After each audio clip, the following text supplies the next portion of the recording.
আমি নাকি sandal. Young ছেলেদের গালে কখন স্যান্ডেল উঠে? একটা মেয়েকে ইফটিজিং করে দেখেন। আমিও করছিলাম। হ্যাঁ, এই প্রমাণ।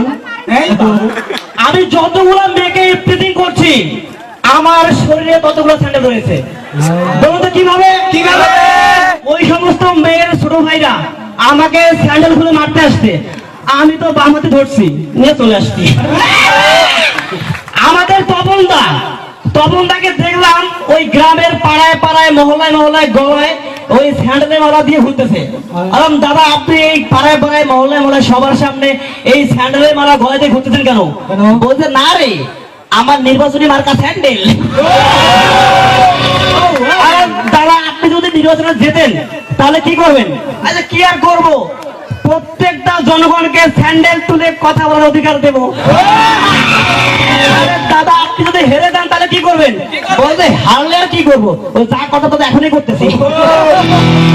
তো আমাদের সেই তপনদা বিয়ে করছে। তো বিয়ে করার পর ওই ফুলসজ্জার রাতে তপনদা বাসর ঘরে ঢোকা মাত্র সবার আগে স্যান্ডেল খুলতেছে। বলছে কি তুমি স্যান্ডেল খুলতেছো কেন, আমাকে মারবা নাকি? বলছে না রে, ওই স্যান্ডেল খুলে তো উপরে উঠতে হবে, নাহলে বিছানা ময়লা হবে না। তো মেয়েরা উঁচু হিল পরে কেন? ওই মেয়েরা উঁচু হিল পরে কেন? শরীরের উচ্চতাকে ব্যালেন্স করার জন্য।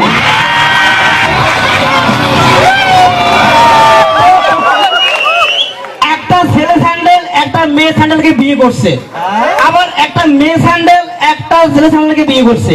তো তাদেরও ফুলসজ্জার রাতে মেয়ে স্যান্ডেলটা বলতে হয় তোর ছেলেটা কখন আসবে? তো আমি মুচির দোকান দিছি, মুচি ওই যে পালিশ করে, সেলাই করে।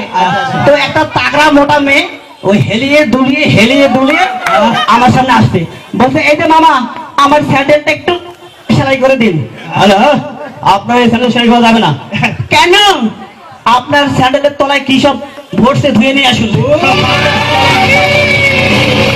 আমরা এই পাটা ঘাসের উপর তখন ঘষা মারি যখন খারাপ বিষয়ে পা দেই। আবার আমরা করে কি, ওই পাটা নিয়ে আবার অফিসে যাই, অফিসে কি সেই ভাব, কি অবস্থা, তোর ভালো আছিস? মানে দেখাচ্ছে যে আমি কি খুশি আসছি। থ্যাংক ইউ, দেখা হবে।